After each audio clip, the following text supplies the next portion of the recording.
नमस्कार। Study with CP श्राम YouTube channel पर आपका हार्दिक स्वागत है। हम पढ़ रहे थे पाचन तंत्र, और पाचन तंत्र में हमने मुख के बारे में पढ़ लिया, ग्रसनी के बारे में पढ़ लिया और ग्रसिका के बारे में पढ़ लिया। हमने कल पढ़ा था कि मुख में दांत एक तो कार्य के आधार पर 4 प्रकार के और उत्पत्ति के आधार पर कितने प्रकार के थे, 2। फिर जीभ की संरचना के बारे में अध्ययन किया, उसके बाद ग्रसनी के बारे में अध्ययन किया, उसके बाद ग्रसिका के बारे में अध्ययन किया। आज करेंगे आमाशय के बारे में। कौन से अंग के बारे में? आमाशय। कौन सा अंग? आमाशय। आमाशय मानव शरीर का जे आकार का अंग है। अंग्रेजी के जे आकार का अंग है। आपको ये संरचना दिखाई दे रही है, ये ग्रसनी है। तो यहां से यहां तक इस प्रकार की एक संरचना, क्या कहलाती है? आमाशय कहलाती है। क्या कहलाती है? आमाशय। उसके बाद आमाशय के 3 भाग होते हैं। सबसे ऊपरी भाग जठर निर्गमी, उसके बाद नीचे वाला भाग फंडस और नीचे वाला भाग जठर निर्गम। इसको आमाशय के 3 भाग होते हैं। एक नंबर भाग होता है जठरागम। क्या? अवरोधिनी। जठरागम अवरोधिनी। बीच वाला भाग होता है फंडस। और सबसे नीचे वाला भाग क्या होता है? सबसे नीचे वाला भाग होता है जठरा निर्गम। इस भाग को बोलते हैं पाइलोरिक भी क्या करते हैं? ये होते हैं आमाशय के 3 भाग। तो सबसे पहले आमाशय की संरचना देखते हैं। तो यहाँ आमाशय के अंदर पाई जाती है जठर ग्रंथियां। कौन सी ग्रंथियां? जठर ग्रंथियां।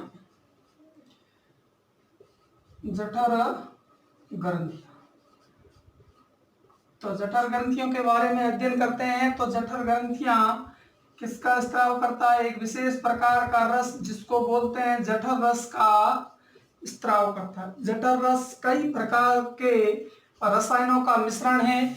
इस प्रकार के रस को क्या बोलते हैं? जठर रस बोलते हैं। क्या बोलते हैं? जठर रस।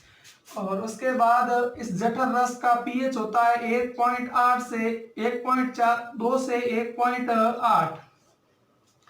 यानी जिन वस्तुओं का पीएच 1 से 6 तक होता है, 7 से कम हो वे वस्तुएं क्या होती है? क्षारीय। तो इसका मतलब क्या हुआ? जठर रस प्रबल अम्लीय। प्रबल क्या है? अम्लीय। 1 से 7 तक जिनका पीएच हो वे वस्तुएं क्या होती है? अम्लीय। इसका मतलब है कि जठर रस क्या है? अम्लीय। उसके बाद जठर रस का क्या पढ़ेंगे हम? जठर रस का पढ़ेंगे संगठन। जठर रस का संगठन।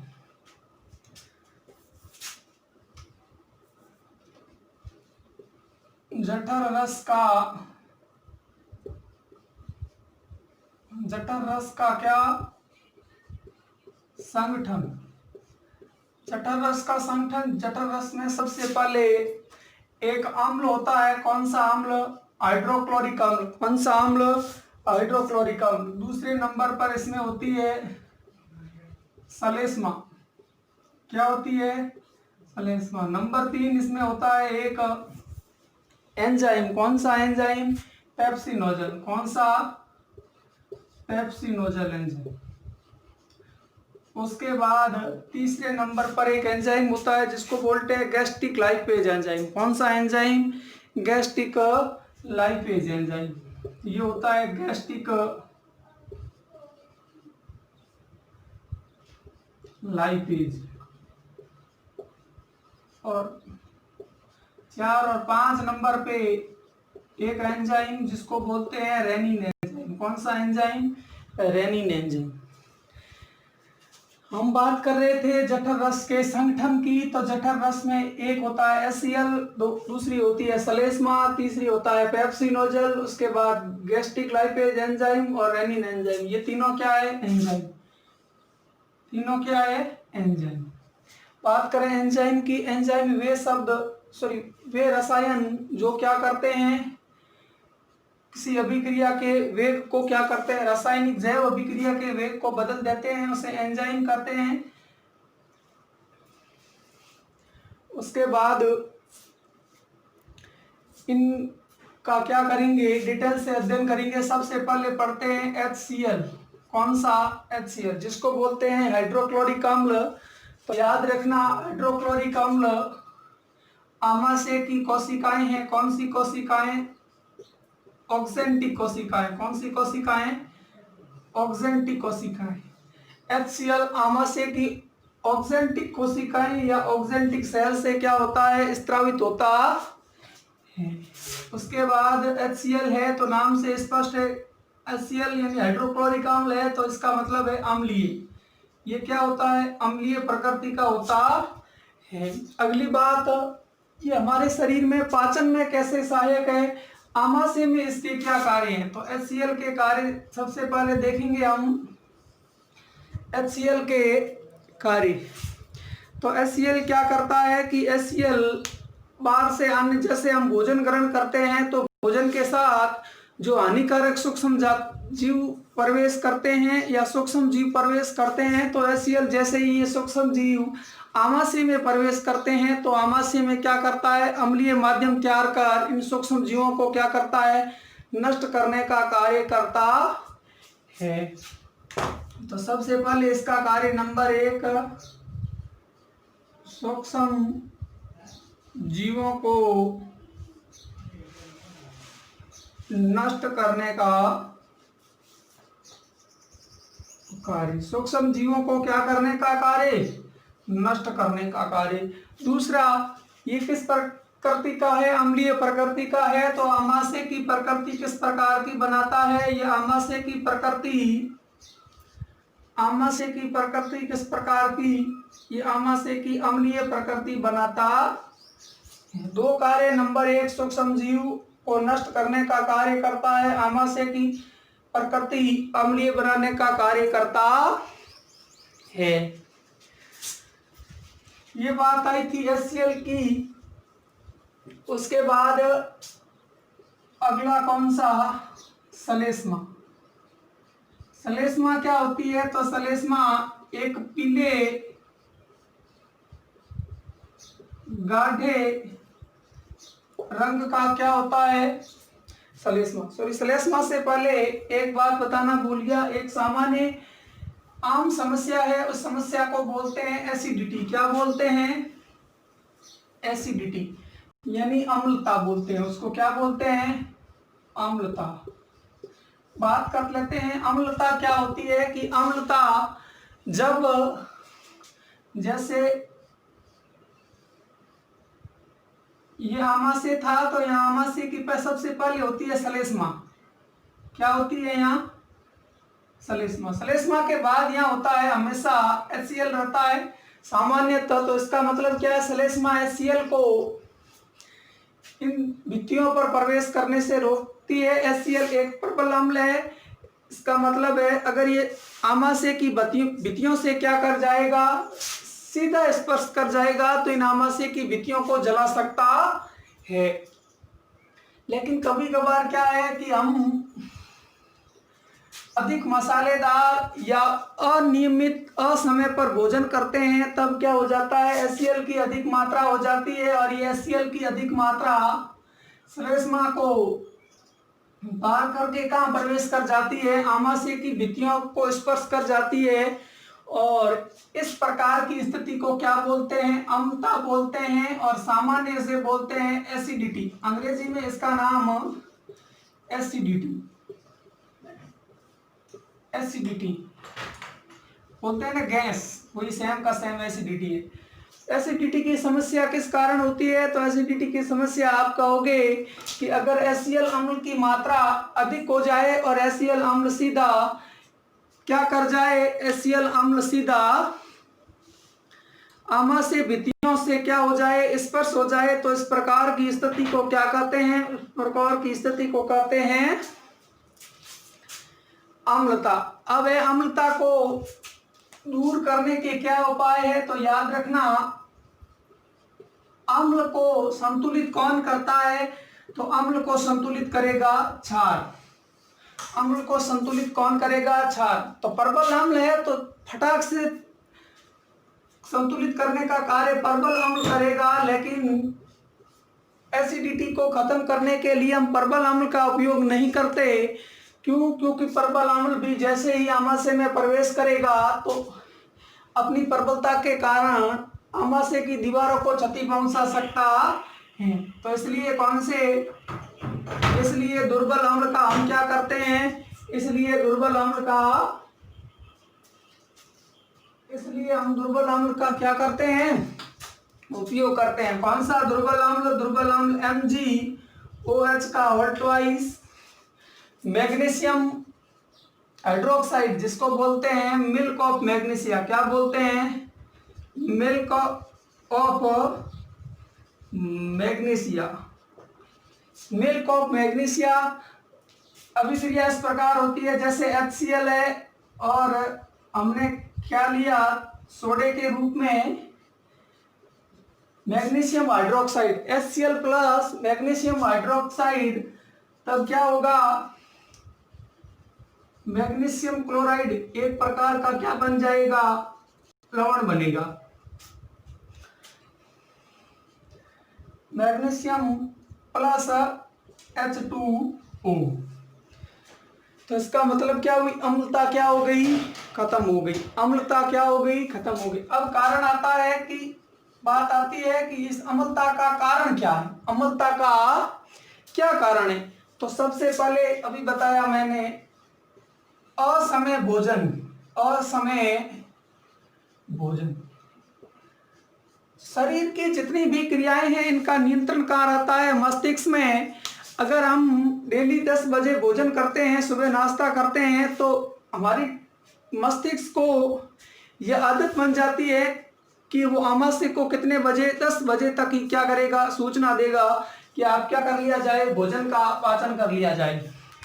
लेकिन आप एक दिन 10 बजे नहीं, 10 की जगह 12 बजे भोजन करते हो, तो आमाशय अपनी पाचन प्रक्रिया शुरू कर देता है नियंत्रण के कारण। तो क्या हो जाएगा, इस प्रकार अम्लता की समस्या उत्पन्न हो सकती है। नंबर 2, मसालेदार भोजन। कैसा भोजन, मसालेदार भोजन। अगर अधिक मसालेदार भोजन करोगे तो भी क्या हो जाएगी, अम्लता की समस्या। नंबर 3 है चिंगम। चिंगम का सेवन। कुछ लोग होते हैं हमेशा मुंह में चिंगम चबाते रहते हैं, हमेशा चबाते हैं, उनकी कोई प्रॉब्लम नहीं होती। जैसे ही मुंह को बार बार मुंह की गति चलती रहती है तो मस्तिष्क आमाशय को सूचना देते हैं कि भोजन का प्रवेश कहाँ हो चुका है, मुंह में।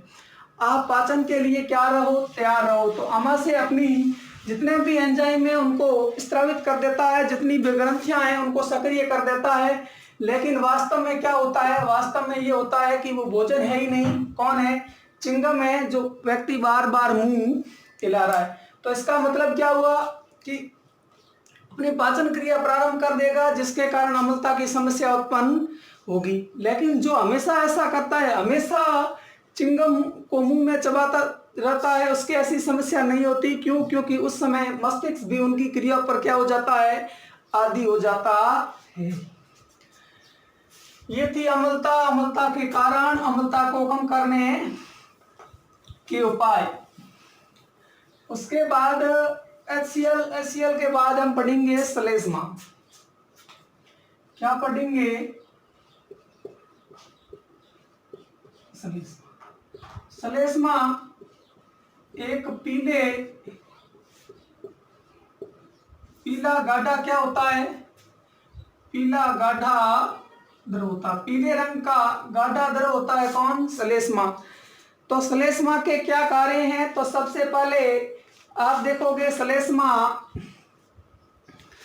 क्या करती है, श्लेष्मा द्वारा श्लेष्मा कोशिकाओं द्वारा क्या होती है, स्रावित होती है। श्लेष्मा कौन सी सेल्स, श्लेष्मा सेल्स द्वारा स्रावित होती है। दूसरा, इस श्लेष्मा का कार्य खास कुछ है नहीं, इस श्लेष्मा का कार्य है कि आमाशय की दीवारों को, अभी बताया, आमाशय की दीवारों को HCl से क्या करता है, बचाता है या रक्षा करता है। आमाशय की दीवारों को HCl से रक्षा करता है कौन, श्लेष्मा। ये 2 नंबर पार्ट जठर रस में, श्लेष्मा 3 नंबर पार्ट होता है। जठर रस में कौन सा एंजाइम, पेप्सिनोजल एंजाइम। कौन सा एंजाइम, पेप्सिनोजल एंजाइम। तीसरे नंबर पे है कौन सा एंजाइम, पेप्सिनोजल एंजाइम। पेप्सिनोजल एंजाइम, सबसे पहली बात याद रखनी है, ये पेप्सिनोजल एंजाइम निष्क्रिय एंजाइम है। क्या है, निष्क्रिय एंजाइम है। और उसके बाद याद रखनी है कि यह पेप्टिक कोशिकाएं या कौन सी कोशिकाएं, जाइमोजन कोशिकाओं से क्या होता है, स्रावित होता है। पेप्सिनोजन कौन सी, पेप्टिक सेल्स या जाइमोजन सेल्स से क्या होता है, स्रावित होता है। कौन सा, पेप्सिनोजल एंजाइम। कौन सा एंजाइम, पेप्सिनोजल एंजाइम। उसके बाद पेप्सिनोजल एंजाइम निष्क्रिय होता है, लेकिन ये पेप्सिनोजल इनएक्टिव होता है। लेकिन जैसे ही ये किसमें बदल जाए, जैसे ही ये पेप्सिन में बदल जाए तो ये क्या हो जाता है, एक्टिव यानी सक्रिय हो जाता है। पेप्सिनोजल एंजाइम पहले क्या होता है, पेप्सिनोजल एंजाइम निष्क्रिय होता है, लेकिन जैसे ही ये किसमें बदल जाए, पेप्सिनोजल एंजाइम पेप्सिन में बदल जाए, तब ये क्या हो जाता है, सक्रिय। और ये पेप्सिन क्या करता है, प्रोटीन का पाचन करने में सहायक है। तो इसका मतलब पेप्सिन, ये पेप्सिन में बदल गया और पेप्सिन प्रोटीन का पाचन करने में, या प्रोटीन का पाचन करता है। पेप्सिन क्या करता है, प्रोटीन का पाचन करता है। प्रोटीन, और ये किसकी उपस्थिति में, पेप्सिन की उपस्थिति में माध्यम कौन से स्थान पर हो रहा है, आमाशय में। तो 1.2 से 1.8 pH पर पेप्सिन किस में बदल जाता है, प्रोटीन बदल जाता है पेप्टोन प्लस डाइपेप्टोन। पेप्टोन प्लस किसमें, डाइपेप्टोन। पेप्सिनोजल निष्क्रिय था, पेप्सिनोजल अगर पेप्सिन में बदल जाए तब सक्रिय हो जाता है। पेप्सिन प्रोटीन का पाचन करता है। प्रोटीन पेप्सिन की उपस्थिति में पेप्टोन प्लस डाइपेप्टोन में क्या हो जाता है, बदल जाता है। और दूसरा सबसे इंपॉर्टेंट बात, डबल स्टार, कि प्रोटीन का सर्वाधिक पाचन, प्रोटीन का सर्वाधिक पाचन आमाशय में होता है। प्रोटीन का सर्वाधिक पाचन कौन से पाचक अंग में, आमाशय में होता है। ये बात हो गई थी किसकी, पेप्सिनोजल। उसके बाद एक एंजाइम अगला एंजाइम कौन सा, gastric lipase. Gastric lipase enzyme वसा का पाचन करता है। गैस्ट्रिक लाइपेज वसा को वसीय अम्ल तथा ग्लिसरॉल में बदलने का कार्य करता है। तो कौन सा, 4 नंबर है गैस्ट्रिक एंजाइम।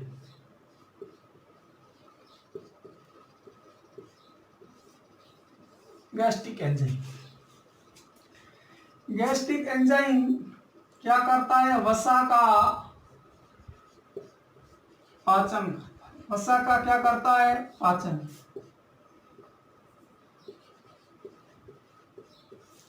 और ये वसा को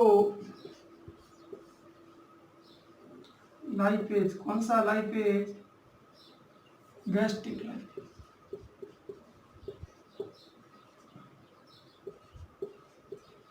कौन सा लाइपेज? गैस्ट्रिक लाइपेज वसा को वसीय अम्ल क्लास गिल्सरॉल में बदलता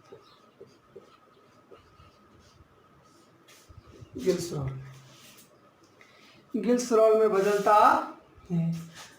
उसके बाद 5वें नंबर जठरांश में कौन? Rennin enzyme. कौन सा एंजाइम? Rennin enzyme.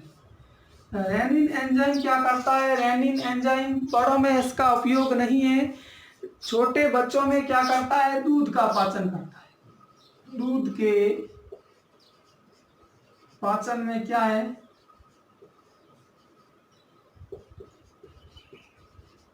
सहायक है। तो दूध में कौन सी प्रोटीन होती है? दूध में कैसिन प्रोटीन होती है। कौन सी प्रोटीन? दूध में उपस्थित कैसिन प्रोटीन का पाचन। रेनिन एंजाइम क्या करता है? दूध के पाचन के लिए उपयोगी है, तथा ये दूध में उपस्थित एक प्रोटीन, कौन सी प्रोटीन? कैसिन प्रोटीन का पाचन करता है। सबसे पहले शुरुआत की थी हमने, एक बार दोबारा देख लेते हैं। सबसे पहले शुरुआत की थी हमने आमाशय से। आमाशय में हमने जठर रस पढ़ा था। जठर रस जठर ग्रंथियों से स्रावित होता है। जठर रस जठर ग्रंथियों से स्रावित होता है, तथा जठर रस में सबसे पहले जठर रस में हमने पढ़ा HCl। नंबर 2 जठर रस में कौन सा? श्लेष्मा। और नंबर 3 पेप्सी नोजल। और नंबर 4 लाइपेज। कौन सा लाइपेज? Gastric lipase. नंबर 5 हमने कौन सा पढ़ा था? HCl अम्लीय माध्यम प्रदान करता है। श्लेष्मा HCl से आमाशय की दीवारों की रक्षा करती है। नंबर 3 पेप्सी नोजल निष्क्रिय होता है, लेकिन ये सक्रिय फॉर्म में किस में बदल जाता है? पेप्सिन में। पेप्सिन किसका पाचन करता है? ये करता है प्रोटीन का पाचन। किसका पाचन? प्रोटीन का पाचन। उसके बाद गैस्ट्रिक लाइपेज, ये वसा का पाचन करता है। वसा को किसमें बदलता है? वसीय अम्ल प्लस गिल्सरॉल। और रेनिन किसका पाचन करता है? दूध में। और दूध में भी उपस्थित कौन सी प्रोटीन का? कैसिन प्रोटीन का पाचन करता है। अगली बात याद रखना, आमाशय में भोजन 3 से 4 घंटे तक रहता है। कितने घंटे तक? 3 से 4 घंटे तक। उसके बाद आमाशय में भोजन को क्या बोलते हैं? आमाशय में भोजन को बोलते हैं काइम। क्या बोलते हैं? काइम। कल पढ़ा था मुख गुहा में भोजन को क्या बोलते हैं? कल हमने पढ़ा था मुख गुहा में भोजन को बोलस बोलते हैं। क्या कहते हैं? बोलस। उसी प्रकार आमाशय में भोजन को काइम कहते हैं। क्या कहते हैं? काइम। आमाशय में भोजन को काइम करते हैं। उसके बाद एक स्थिति याद रहती है जिसे बोलते हैं डकार। डकार कब आनी चाहिए, कब नहीं आनी चाहिए, ये बात समझो कि डकार कब आती है। डकार आमाशय के ये 3 भाग है, मैंने बताया।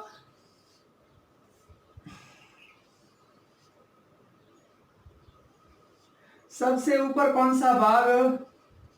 जठरागम। बीच में कौन सा? फंडस। और ये भाग लास्ट वाला कौन सा? जठर। अगर क्या हो जाए जठरागम और ये जठरागम, अगर यहां से भोजन आया, आमाशय में 3-4 घंटे तक पड़ा रहा, और जब क्या होता है, यहाँ आमाशय से भोजन छोटी आंत में प्रवेश करेगा, तो यहाँ कौन से भाग से? जठरा। सबसे पहले आएगा जठरागम, जठरा अवरोधनी, उसके बाद फंडस, उसके बाद आएगा जठरागम।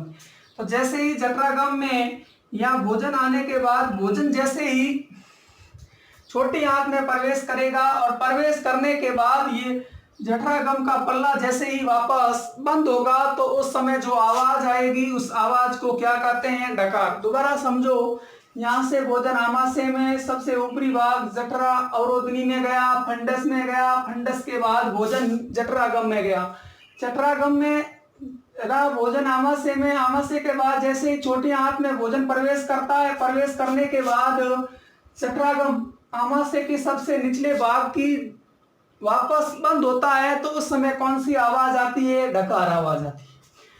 कोई व्यक्ति कहते हैं कि खाना अगर डकार आते ही खाना बंद कर देना चाहिए, ऐसा नहीं है। वास्तव में कौन सी डकार सही है? अगर ये 3 से 4 घंटे या 4 से 5 घंटे बाद में आए तो सही है। क्यों?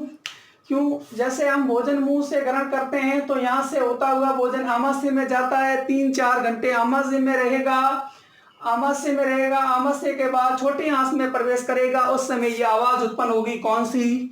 डकार।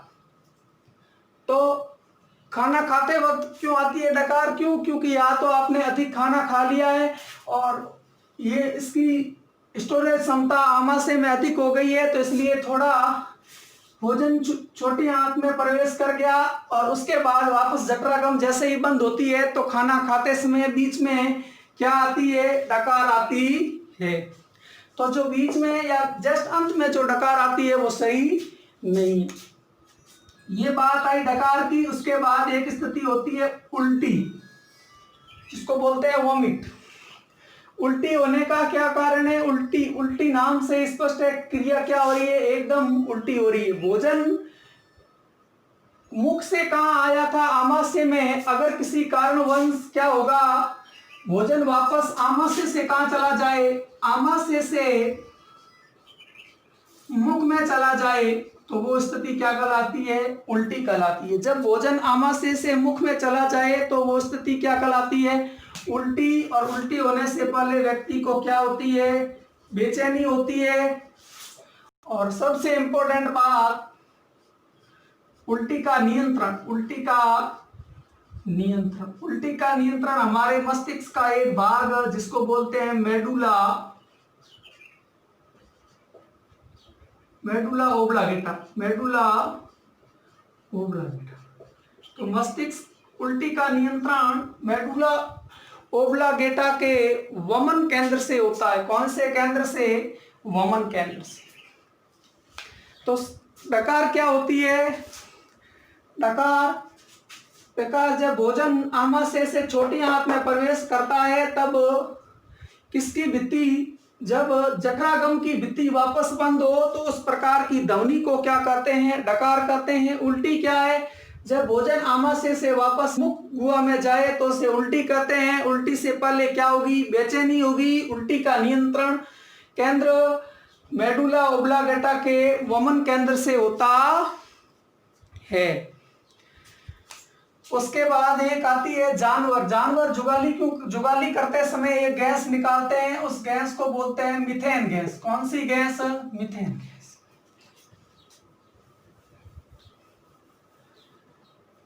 जानवर भोजन के रूप में क्या ग्रहण करते हैं? सेल्यूलोज। क्या? सेल्यूलोज। और सेल्यूलोज प्लस जल की क्रिया यानी H2O, सेल्यूलोज प्लस H2O मिलकर क्या बनाते हैं? मीथेन बनाते हैं। इसका मतलब याद रखना, जानवर जुगाली करते समय कौन सी गैस छोड़ते हैं? बहुत इंपॉर्टेंट है, फैक्ट है। तो क्या लिखोगे? Methane gas. क्या लिखोगे? मीथेन। 3 प्रकार के फैक्ट आए थे। डकार क्या होती है, उल्टी क्या होती है, और जुगाली करते समय कौन सी गैस छोड़ते हैं। इसी के साथ ही आमाशय क्या हो जाता है? पूर्ण। आमाशय की अधिकतर जानकारी काफी हद तक हमने आमाशय का क्या कर लिया? अध्ययन